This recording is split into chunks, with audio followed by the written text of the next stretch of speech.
CM योगी की आपत्तिजनक तस्वीर बनाकर की थी वायरल। यूपी पुलिस ने ऐसा तोड़ा कि माफी मांगने लगा कुर्बान। नमस्कार, न्यूज एक्सप्रेस देख रहे हैं आप, आपके साथ मैं हूं नमिता चौधरी।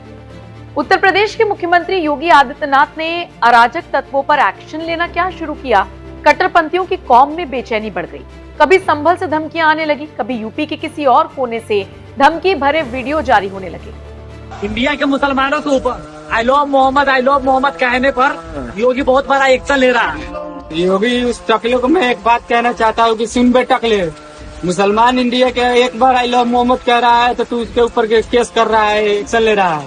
मैं एक बार नहीं 1000 बार कहूंगा आई लव मोहम्मद। अगर तेरे अंदर दम है, तेरे अंदर पावर है ना, तो तू मेरे ऊपर कार्रवाई करके देख, क्योंकि हम श्रीलंका के रावण नहीं, करबला के हैदर है, समझे। सिर्फ यूपी ही नहीं बल्कि महाराष्ट्र के भी एक मौलाना ने आई लव मोहम्मद का बैनर हाथ में लेकर योगी को गाड़ने और दफनाने की धमकी देना शुरू कर दिया।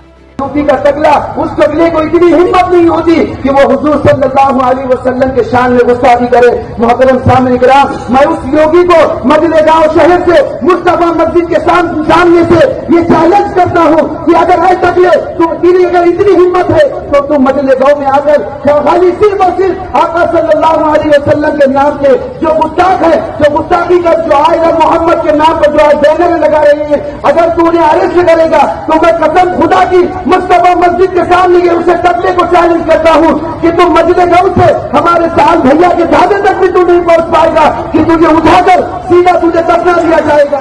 धमकी देने वालों का, योगी की तस्वीर के साथ आपत्तिजनक पोस्ट करने वालों का यूपी पुलिस कायदे से इलाज कर रही है, लेकिन फिर भी ये विचारधारा थमने का नाम नहीं ले रही। योगी ने साफ साफ संदेश दिया कि अगर उत्पात मचाओगे तो ऐसे ही पीटे जाओगे जैसे बरेली में पीटे गए। ये लोग हैं जिन्होंने उत्तर प्रदेश की भ्रष्ट सरकारों के साथ मिलकर के उत्तर प्रदेश के सामने पहचान का संकट खड़ा किया था। ये वही लोग हैं जिन्होंने उत्तर प्रदेश को बीमारू राज्य बना दिया था। ये वही लोग हैं जिन लोगों के दंगों के कारण प्रदेश में कोई निवेश नहीं आता था, कोई उद्योग नहीं लगता था, कोई विकास का कार्य नहीं हो पाता था। और आज पिछले 8.5 वर्ष के अंदर उनकी मंशा सफल नहीं हुई। अब नए नए तौर तरीके अपनाने का कार्य कर रहे हैं, लेकिन याद रखना होगा वे जितना सोचते हैं उससे ज्यादा हमारी पहले से तैयारी रहती है। और जब भी दुस्साहस करेंगे ऐसे ही पिटोगे जैसे बरेली के अंदर पीटे गए हो। योगी की इस चेतावनी के बावजूद विरोधी मानने को तैयार नहीं है। सूबे के मुखिया के लिए जिस तरीके की भाषा का इस्तेमाल किया जा रहा है ये तो आप देख ही रहे हैं। हाल ही में हद तो तब हो गई जब यूपी के मुजफ्फरनगर से भी ऐसा ही एक मामला सामने आया। फिर पुलिस ने ऐसा इलाज किया कि आरोपी की आने वाली 7 पुश्तें याद रखेंगी। मामला मुजफ्फरनगर जनपद के चरथावल क्षेत्र का है, जहां से पुलिस ने मुख्यमंत्री योगी आदित्यनाथ की फोटो पर आपत्तिजनक पोस्ट सोशल मीडिया पर वायरल करने वाले आरोपी को गिरफ्तार कर लिया। पुलिस ने पकड़े गए आरोपी को जेल भेज दिया।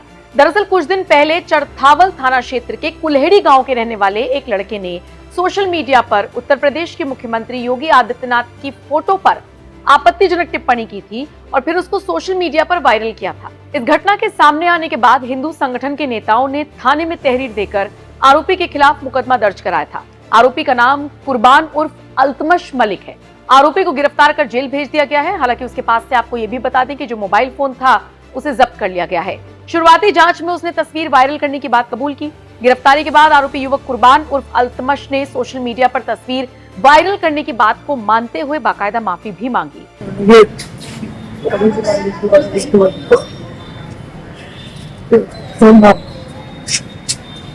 बहरहाल फिलहाल कुर्बान को पुलिस ने सबक सिखा दिया, लेकिन इसी की तरह के बाकी उत्पातियों को चेतावनी देते हुए सीएम योगी ने कुछ वक्त पहले क्या कहा था, आइए सुन लीजिए। न्यूज एक्सप्रेस के लिए मुजफ्फरनगर से नागरदत्त शर्मा की रिपोर्ट। ये जानते हैं कि पर्व और त्योहार उत्साह और उमंग का समय होता है। हर हिंदू परिवार जुड़ता है, साल भर की अपनी पूंजी को इस उत्साह के साथ समाज के साथ मिल बांट करके अपनी खुशी को मनाता है। कोई हिंदू, कोई सनातन धर्मावलंबी भेदभाव नहीं करता किसी के साथ। कोई भी उसके साथ मिलकर के पर्व और त्योहार मना सकता है, कोई दिक्कत नहीं। लेकिन पर्व और त्योहारों में व्यवधान, पर्व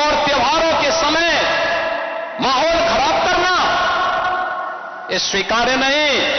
और मैं फिर कहूंगा कि अगर किसी ने सड़कों पर प्रदर्शन करके उपद्रव करने का दुस्साहस किया, और मैं ये भी कहूंगा उनको, उन चेतावनी दे रहा हूं उन लोगों को जो कायरों की तरह, बुज़दिलों की तरह बच्चों और महिलाओं को आगे करने का काम कर रहे हैं, याद रखना इसकी भारी कीमत चुकानी पड़ेगी उनको, अगर उन्होंने किसी भी पर्व और त्योहार में व्यवधान डालने का काम किया तो। आपने देखा होगा 500 वर्षों का इंतजार समाप्त करके अयोध्या में भगवान राम का भव्य मंदिर का निर्माण हो गया। लोगों को गलतफहमी थी कि ये कैसे होगा, तब भी हर सनातन धर्मावलंबी एक ही बात कहता है, एक ही कहता था, रामलला हम आएंगे, मंदिर वहीं बनाएंगे। बन गया ना मंदिर, रामलला विराजमान हो गए। अयोध्या दुनिया की सबसे सुंदरतम पर्यटन नगरी के रूप में स्थापित हो रही है। और अभी 19 अक्टूबर को दीपोत्सव का भव्य आयोजन इस बार फिर से अयोध्या में होने जा रहा है।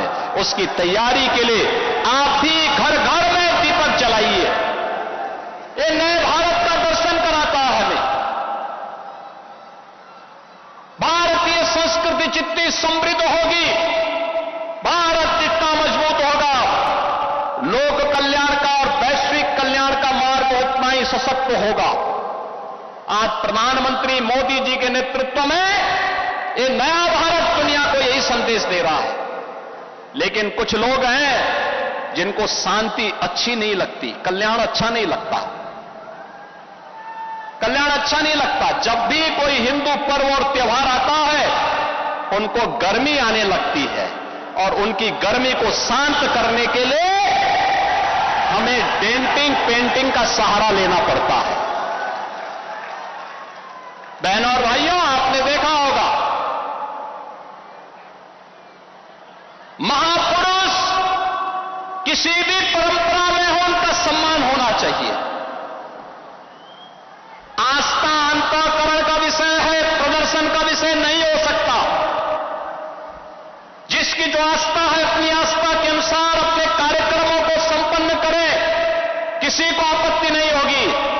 लेकिन आस्था के नाम पर तोड़फोड़ करोगे, आस्था के नाम पर आगजनी करोगे, आस्था के नाम पर राह चलते हुए नागरिकों पर हमला करोगे, बेटियों का जीना हराम करोगे और व्यापारियों के प्रतिष्ठानों पे आगजनी करोगे, पुलिस पर हमला करोगे, तो छेड़ोगे तो फिर छोड़ेंगे भी नहीं, और एक बार छोड़ेंगे नहीं तो फिर छूटोगे भी कभी नहीं।